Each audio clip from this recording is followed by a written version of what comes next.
శ్రావణ మాసం వచ్చిందంటే మన ఇళ్లల్లో పూజలు, దీపాలు, దేవుడి నామస్మరణ మొదలైపోతాయి కదా.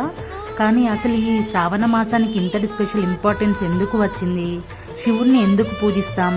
లక్ష్మీ అమ్మవారిని ఎందుకు ఆరాధిస్తాం? ఆహారం విషయంలో కూడా కొన్ని నియమాలు ఎందుకు పాటిస్తాం? ఇవన్నీ తెలుసుకుంటే శ్రావణ మాసాన్ని మనం చూసే విధానమే మారిపోతుంది.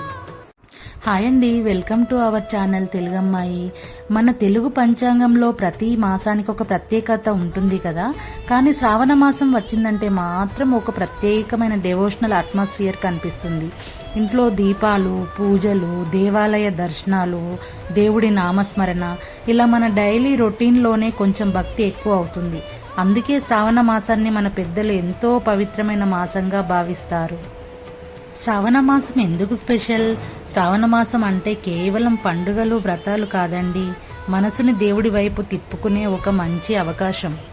రోజు కొంచెం సమయం పూజకు కేటాయించడం, ఇంట్లో దీపం పెట్టడం, దేవుడి నామస్మరణ చేయడం, మన అలవాట్లలో కొంచెం డిసిప్లిన్ తీసుకురావడం, ఇవన్నీ ఈ మాసంలో మనం చేసుకోవచ్చు.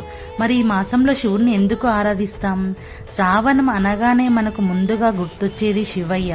పురాణ కథనం ప్రకారం సముద్ర మథనంలో ఆలాహల విషం బయటకు వచ్చినప్పుడు లోకాలను కాపాడటానికి శివుడు ఆ విషాన్ని స్వీకరించాడు.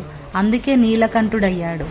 శ్రావణ మహత్యంలో శివునికి ఈ మాసం ప్రత్యేకమైనదిగా చెప్పబడుతుంది. శ్రావణ మాసంలో చేసే వ్రతాలు, నియమాలు, శివపూజకు ప్రత్యేకమైన ప్రాధాన్యత ఉందని మహత్యంలో వివరించబడింది. ముఖ్యంగా శ్రావణ సోమవారం శివుని ఆరాధనకు ఎంతో విశిష్టమైనదిగా చెప్పబడింది. అందుకే ఈ మాసంలో శివలింగానికి అభిషేకం చేయడం, బిల్వదళాలు సమర్పించడం, ఓం నమః శివాయ అని స్మరించడం మన సాంప్రదాయంలో వచ్చింది. మరి శ్రావణ మాసంలో లక్ష్మీ అమ్మవారిని ఎందుకు పూజించాలి? ఇక శ్రావణ మాసంలో లక్ష్మీ అమ్మవారి ఆరాధనకు కూడా చాలా ఇంపార్టెన్స్ ఉంది.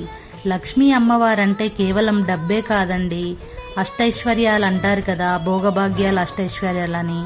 ఇంట్లో శాంతి, సంతోషం, శుభకార్యాలు, సౌభాగ్యం ఉండాలని ఆ అమ్మవారిని ప్రార్థిస్తాం.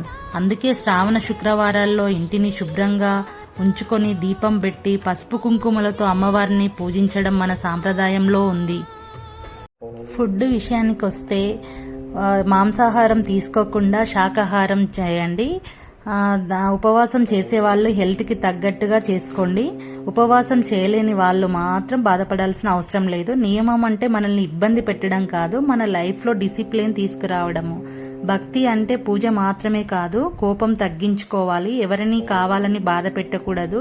ఎవరికైనా హెల్ప్ కావాలంటే మనకు చేతనైనంత హెల్ప్ చేయండి.